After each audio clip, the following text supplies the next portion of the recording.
तो ये क्वेश्चन हमें IIT JEE 2009 में आया था एंड तो अब हम इसे कैसे सॉल्व करेंगे। तो पहले ये देखते हैं कि like what's happening in the question, let's try to understand it. तो ये एक फिगर दे रखी है और एक हमें लूप दे रखा है जो कि क्लोज्ड है, राइट।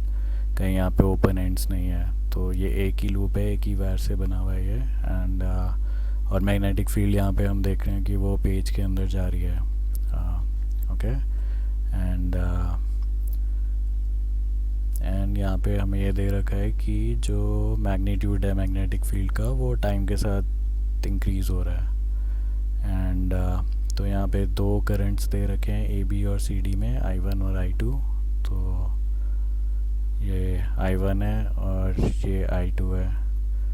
तो हमें और यहाँ पे ऑप्शन दे रखे हैं I1 I2, और I1 और I2 के बीच में हमें मतलब बेसिकली देखना है कि क्या क्या मतलब यहाँ दे रखा है और कैसे उस चीज़ को निकालना है। तो देखते ही पता चल रहा है कि ये सिंगल लूप है और एक ही वायर है, तो यहाँ पे करंट अलग अलग तो हो नहीं सकते, राइट। क्योंकि current is what, charge upon time. तो अगर ऊपर अगर मान लो अलग अलग करंट्स हैं तो ऊपर क्या होगा, अलग चार्ज होगा, नीचे क्या होगा, अलग चार्ज होगा। तो विद टाइम क्या होगा, तो चार्ज डिफरेंस है यहाँ पे, तो कहीं ना कहीं चार्ज एक्यूमुलेट होगा। और अगर चार्ज एक्यूमुलेट होगा तो ऐसा मतलब इलेक्ट्रोस्टैटिक्स में होता नहीं है, राइट। जो इलेक्ट्रिक फील्ड होती है वो सेल्फ करेक्टिंग होती है।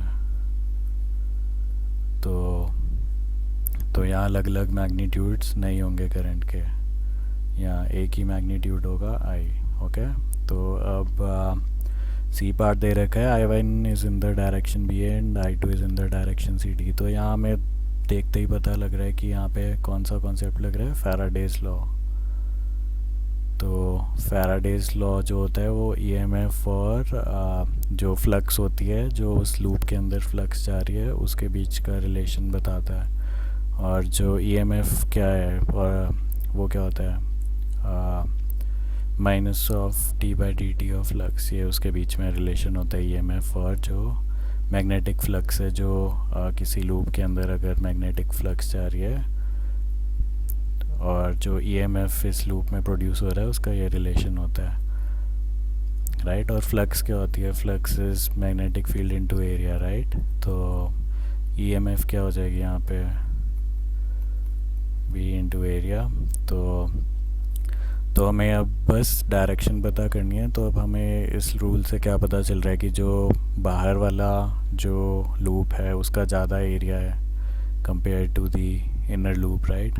दोनों कनेक्टेड है, तो जो बाहर वाला है उसका मैग्नेटिक फील्ड तो दोनों के लिए सेम है, राइट। तो बस एरिया डिफरेंट है। तो जो फ्लक्स होगी वो बाहर वाले के लिए ज़्यादा होगी कंपेयर टू इनर वाले के लिए, क्योंकि बाहर वाले का एरिया ज़्यादा है कंपेयर टू इनर वाले का। तो जो EMF अगर बाहर वाले की E1 है और जो फ्लक्स है वो इनर वाले की अगर 2 है, बाहर वाले की 1 है, तो 1 जो बाहर वाले की होगी वो ज़्यादा होगी इससे, राइट। तो जो बाहर वाली वायर होगी उसमें ज़्यादा EMF है कंपेयर टू इनर वाला। तो इनके बीच में क्या होगा, पोटेंशियल डिफरेंस होगा। तो क्या होता है, जो करंट फ्लो करता है वो हाई पोटेंशियल से लो पोटेंशियल फ्लो करता है, राइट। तो और जो डायरेक्शन होती है करंट की वो किससे पता चलती है, वो लेंस लॉ से पता चल जाती है। तो लेंस लॉ यही बोलता है कि जो जिस डायरेक्शन में मैग्नेटिक फील्ड इंक्रीज़ हो रही है उसके ऑपोजिट तो करंट उस वे में फ़्लो करता है कि जहाँ पे मैग्नेटिक फील्ड इंक्रीज़ हो रही है वो उसको काउंटर करे।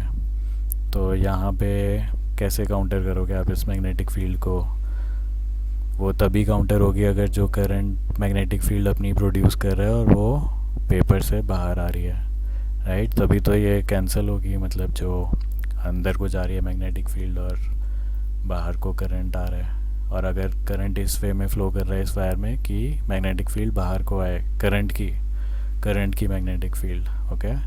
जो हमें गिवन है वो तो वैसे ही मतलब हमें दे रखी है। जो करंट उस वे में फ़्लो करेगा, लेंस लॉ यही बोलता है कि वो इस मैग्नेटिक फील्ड को काउंटर करे, तो वो बाहर आएगी। तो बाहर कैसे आएगी, आप अपना अगर थंब इस वे में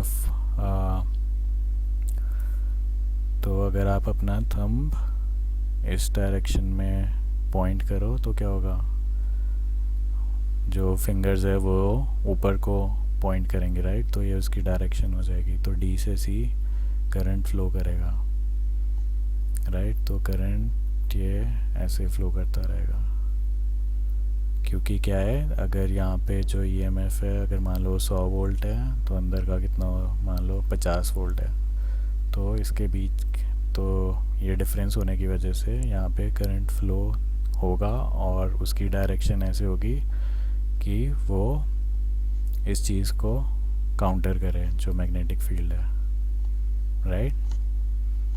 तो इससे हमें पता चल रहा है कि डी ऑप्शन सही है। ओके।